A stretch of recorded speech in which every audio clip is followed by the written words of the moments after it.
Tudo bem? Estamos de volta, estamos trabalhando língua portuguesa, concordância. O novo capítulo é um capítulo importante, mas há uma grande diferença. Temos a concordância nominal, pela qual passaremos agora, e há a concordância verbal. Não tenho dúvida, são duas matérias a serem estudadas, mas a perspectiva é diferente. Apesar do nome concordância, a concordância verbal, ela é muito mais rica, traz uma diversidade de problemas e é óbvio, gente, tem uma presença em prova muito mais recorrente do que a concordância nominal. A concordância nominal, a banca acaba por ter poucas armadilhas, poucas formas de induzir a erro. Então é óbvio que, em relação às intenções da banca, a concordância verbal, ela atende plenamente. Então nós vamos primeiro passar pela concordância nominal, entender como estudá-la e, na sequência, aí sim, a concordância verbal. Um capítulo, né, como se fosse um ponto culminante. Aquilo que vem se acumulando, muitas informações aprendidas, é um conjunto de habilidades que vem para agora, né, produzir aquele encontro ecumênico, aquele ponto em comum em que todos vão, né, se aprazer desse momento. Concordância verbal, muito importante pela própria questão e pelo funcionamento global daquilo que a gente chama conhecimento gramatical, né, conhecimento sintático. É aí que você vai ver que as coisas vão fluir, vão ter que fluir. Tá legal? Primeiro, concordância nominal. O que cai na concordância nominal? Então vamos nos localizar em relação ao capítulo, né? Vamos ver o que ele nos traz como perspectiva do que estudar, o que é o conteúdo a ser estudado. Então lá, concordância nominal. Primeiro aspecto, é um aspecto que se espelha muito naquilo que vemos na morfologia, porque a concordância nominal, bem ou mal, são esses elementos que funcionam como satélites ao redor do substantivo. Então, concordância nominal, em essência, é isso aí. É a relação em que artigo, adjetivo, numeral e pronome concordam em gênero e número com o substantivo ao qual se refere. Essa é a grande regra geral, tá bem? Você vai ter um substantivo, o artigo concorda com ele, o adjetivo concorda, o numeral concorda, o pronome concorda, tá bem? Essa regra é tão óbvia e absoluta que ela faz parte da morfologia. Quando nós olhamos aqui na concordância nominal, é algo que vem apenas como uma informação a ser revista. Só que nós temos que aproveitar o momento para dizer assim, calma lá, se a concordância nominal peca por essa obviedade, por que ela continua a ser recorrente na prova? É essa pergunta que nos fundamenta em relação ao que estudar. A regra em si é óbvia. A regra em si eu nem precisaria dizer isso para vocês. Tá legal? Então, façam a pergunta, o que cai numa prova? Vejam o primeiro exemplo, olhem lá. Associada aos demais cômodos da residência, há um jardim com plantas tropicais concebido por Mina Clabin. Quando eu olho uma frase desse tipo, muitas vezes a pessoa não tem a cultura do concurso público. A pessoa ainda tem aquele coração puro, aquele coração de quem usa o português, tentando mantê-lo com o máximo, né, o máximo cuidado, com correção. Não é o universo malicioso do concurso público. Então, numa frase como essa, gente, eu tenho que passar para vocês uma mentalidade. Daqui a pouco eu vou dizer para vocês, ó, se tem verbo, você tem que ir atrás do sujeito. Isso é óbvio. Só que nós estamos agora numa fase em que, se tem adjetivo, você tem que ir atrás do substantivo, porque o adjetivo vai concordar com o substantivo, né? Então são coisas que produzem um raciocínio lógico, mas que não está na cabeça de todo mundo. Tá legal? Então eu bato o olho no adjetivo e falo, opa, o adjetivo é uma consequência. Eu tenho que achar o substantivo. Lá na concordância verbal, eu acho o verbo, eu tenho que achar o sujeito. Que o verbo vai ser a consequência do que é o sujeito. Isso também vale para o pronome. se eu encontro um pronome, eu tenho que relacioná-lo ao nome. Há um elo entre eles. E nesse elo nasce, então, né, muitas vezes, harmonizações. Nasce, portanto, concordâncias. Né? Então, a minha cabeça de concurso público passa por um pronome, volta no nome. Passa no adjetivo, volta ou vai atrás, não sei onde que vai estar, né? Volta ou vai em frente em busca do substantivo.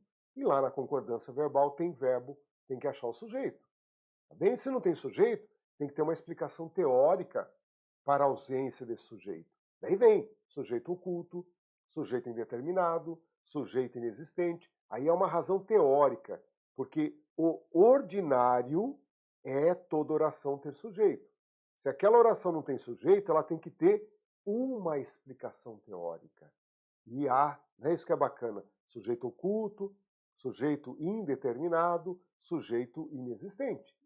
Então, quando eu passo por aqui e localizo associada, que é uma forma do particípio, e esse particípio está aí com o papel de qualificador, tá bem? A pessoa associada ao clube. Então, eu qualifico a pessoa. Então, eu passo por esse adjetivo, eu fico com uma dívida.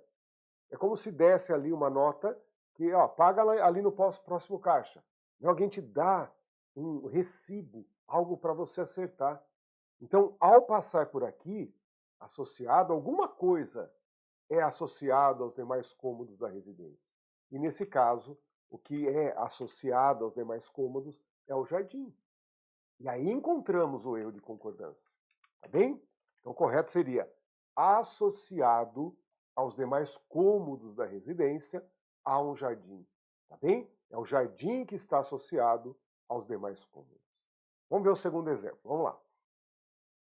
À época, convencido de que era vital reinterpretar a arte brasileira, muitos intelectuais defenderam a ruptura com a tradição. Novamente você tem convencido, pessoa convencida, né? Papel, homem convencido. Então, convencido qualifica. Qualifica. É o particípio do verbo convencer, mas ele tem essa capacidade de dar um atributo, de transferir uma característica, uma qualidade.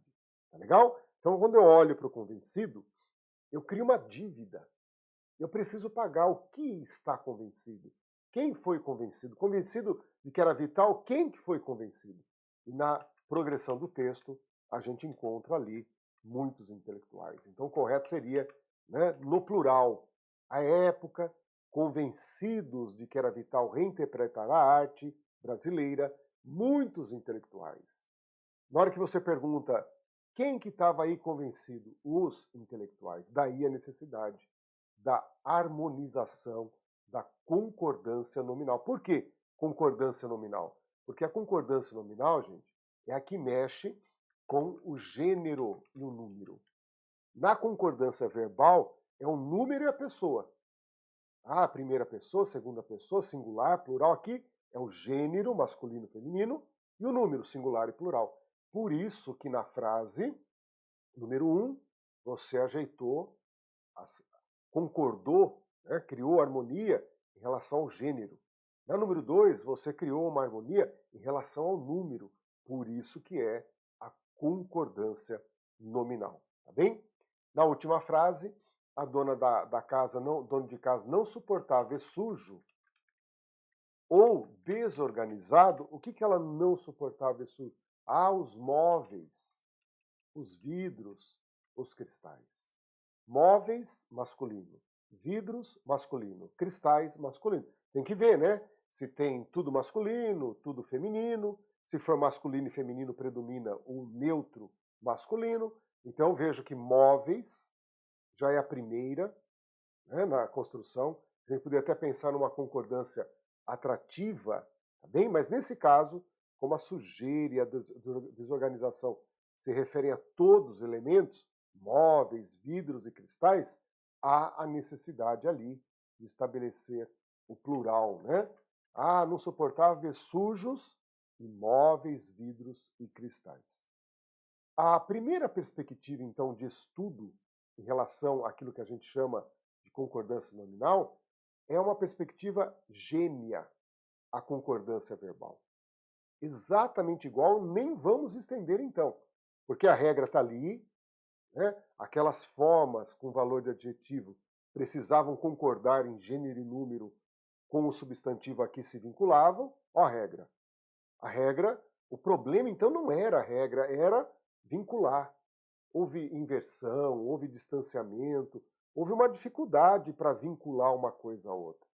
Então, quando nós enxergamos na teoria, pessoa boa, homem bom, pessoas boas, concordância de gênero e número. A hora que está do ladinho, né? Fica gostoso, mas a hora que você pega uma questão de prova, você vê a regra funcionando com uma tensão. E essa tensão é importante traduzir. Por que essas questões dão mais trabalho? Porque o elemento que vai sofrer a concordância não está imediatamente do lado. Está antecipado, está posterior, e cabe a nós perceber a vinculação que eles produzem. E isso graças ao sentido. Graças ao sentido. Só que essa primeira parte é exatamente igual à concordância verbal. Na hora em que você estiver resolvendo algumas questões de concordância verbal, você vai encontrar erros exatamente iguais ao que fizemos. Então, nessa primeira parte, pensa assim, o problema não é a regra. A regra eu sei demais, daria até aula. O problema é outra coisa. É o domínio da análise. É a minha predisposição a ficar atento a certas estruturas que a banca me expõe e eu não tenho treino, eu não tenho habilidade. Professor, tinha que voltar. Tá bem? Então a banca te impõe um problema e esse problema não faz parte da tua vida. Então traz uma grande dificuldade. Mas exatamente na hora em que você começa a treinar, ou seja, prática, esse problema que a banca nos impõe, ele no mínimo diminui, ele se torna assimilável, compreensível, e aí tudo muda, tá bem? Então, primeira parte, concordância nominal. Problema é a regra? Não, não é a regra. Problema é o domínio da análise, é a ampliação dos meus atributos como, né, analista. Eu estou analisando, mas não estou dando conta. Então, o problema é prático. O problema é vivência, experiência, proficiência, que vem pelo treino. Não há outra maneira de se aprender isso daí. Tá legal? Nós vamos passar de um bloco ao outro.